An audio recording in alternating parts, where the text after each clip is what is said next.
John 7, here's the thing. Here's the objection brought by Zena. John 7, verses 1 to 10. After this, Jesus went around in Galilee. He did not want to go about in Judea because the Jewish leaders there were looking for a way to kill him. But when the Jewish festival of tabernacles was near, Jesus' brothers said to him, leave Galilee and go to Judea so that your disciples there may see the works you do. No one who wants to become a public figure acts in secret. Since you are doing these things, show yourself to the world. For even his own brothers do not believe in him. Therefore, Jesus told them, now here's the objection, my time is not yet here. For you, any time will do. The world cannot hate you. The world cannot hate you, but it hates me because I testify its works are evil. Now, here's the objection, guys. It's an objection raised by Muslims, anti-Christians of various stripes who don't believe Jesus is sinless, let alone God in the flesh. You go to the festival. I am not going up to this festival because my time has not yet fully come. After he had said this, he stayed in Galilee. Now, here's the question. However, after his brothers had left for the festival, he went also, not publicly, but in secret. We got a problem. Houston, we got a problem. Jesus said in verse 8, you guys go up to the festival. I'm not going to the festival because my time has not yet fully come. But then in 10 says, when his brothers did go up to the festival, Jesus then went up secretly, not publicly. So she heard, and she's not the only one, a Christian saying, a Christian, mind you, saying, here Jesus lied to save himself. Was that true, Zena? Is that what you heard? Because he said, I'm not going up, you go up. They went up, and he did go up secretly, not publicly. Therefore, you got a contradiction. Therefore, Jesus lied. Therefore, the sinless, holy, pure Son of God lied to save himself.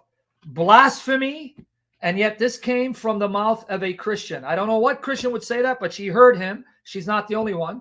So I'm going to answer this. I want you to meditate on how you would answer this. Are you guys ready for me to go in depth? Thank our sister Zena for bringing this up.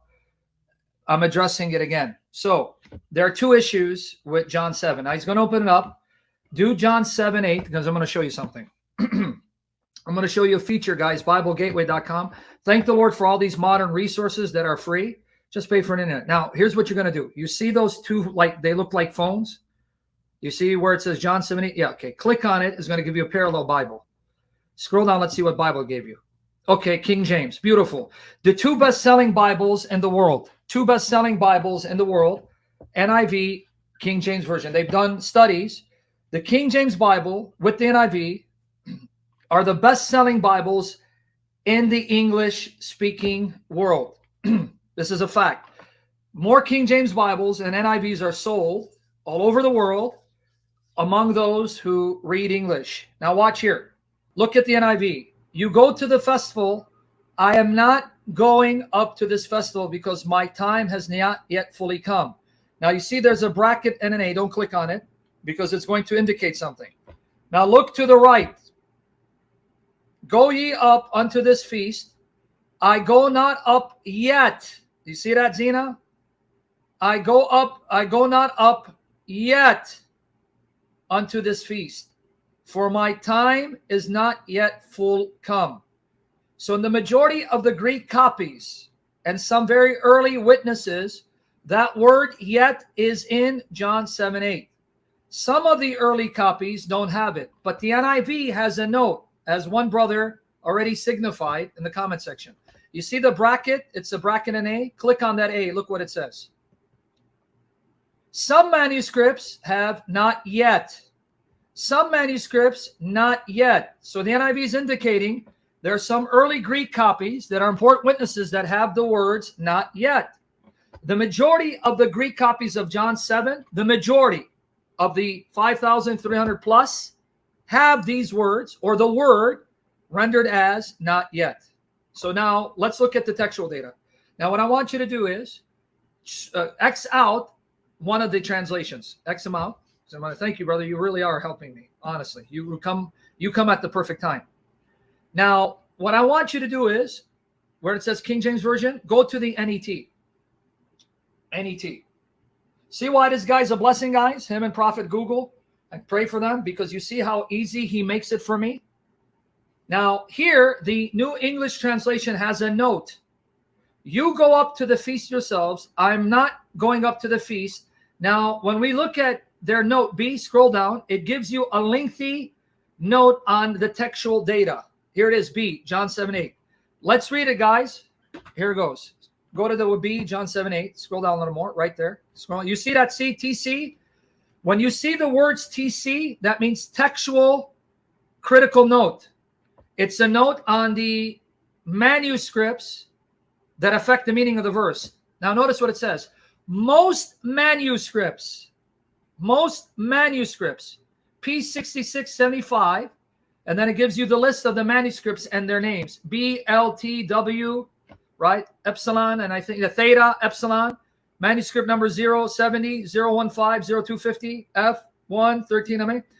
Including most of the better witnesses have not yet. Upo. Did you guys catch it? Now, Zena, everyone else, I want you to see the letter P and the number 6675. P6675. Those are the two oldest Greek copies of the Gospel of John. These are the two Greek copies that even James White swears by to argue that John 1:18 originally reads only begotten God. So you guys seeing it? P66, P75 are the two oldest Greek copies of John that we have that contain John 7, right? The oldest surviving copies that contain John 1:18 and John 7. And here, Zena, everyone else, let me know, Zena, if you're getting it, because it was your question. It has the words, not yet. Upo. I do not go up yet. So the majority of copies, some of our most important witnesses in John 7:8 have that word upo, which in English means not yet. You go up, I do not go up yet. So if we go with the evidence, there's no problem because Jesus said, you go up, I'm not going up yet. That solves the problem. Okay? Everyone with me there? But now let's read the rest of it. Because these translators, they prioritize the earlier papyri witnesses, and they don't give as much weight to the later Greek copies, though they are in the majority. They follow what they call recent eclecticism. They don't follow the Byzantine textual tradition, which is the majority of the Greek copies of the New Testament books because they're later in time. Our oldest copies that contain John 1:18 and John 7, P6675, have the words as well. So now these scholars are like, okay, this is the evidence. This evidence shows, okay, these are original to what John wrote and what Jesus said. So then why does the NET omit it? Why does NIV omit it? Here's their reason. Here's why they omit it. Guys, listen. Those with the reading uk are not as impressive. Uk means I don't go up. I go up not. I don't go up. They're not as impressive. No, it's meaning that reading is not as impressive. The one that says not yet, that's impressive. The manuscripts that have upo, they're impressive. The one that says uk, I don't go up, or I go up not as impressive. But the reading that says, I don't go up yet, I go up not yet, that is impressive. They're admitting it, right? You're reading it? But uk is the more difficult reading here, especially because it stands in tension with verse 10, where he does go up. On the other hand, it is possible that uk arose because of a homoio arton, meaning a confusion of letters. A copyist who saw upo wrote uk. That's probably why you have in some manuscripts the word uk, I go up not, as opposed to upo, I go up not yet, because someone may have misread upo for uk, accounting for the variant reading. However, it is more likely that upo, now notice what they say here. Look what they say. was introduced early on to harmonize with what is said 2 verses later. Did you guys catch it? They're admitting the word upo, not yet, early. It's in some of the earliest copies, and it's in the majority of our witnesses. And the 2 oldest copies that I'm aware of that have John 7:8, P66, right, and P75 have upo, I go up, not yet. So they're admitting it's early, but you know what? It may be a scribe early on changed uk to upo because he wanted it to harmonize with John 7:10. See what they're doing? As for Jesus' refusal to go up to the feast in verse 8, the statement does not preclude action of a different kind at a later point. So even though they don't accept not yet, upo, they go with the reading uk, I go up not, I do not go up. They're still telling you there's no problem. There's no contradiction. There's no lie.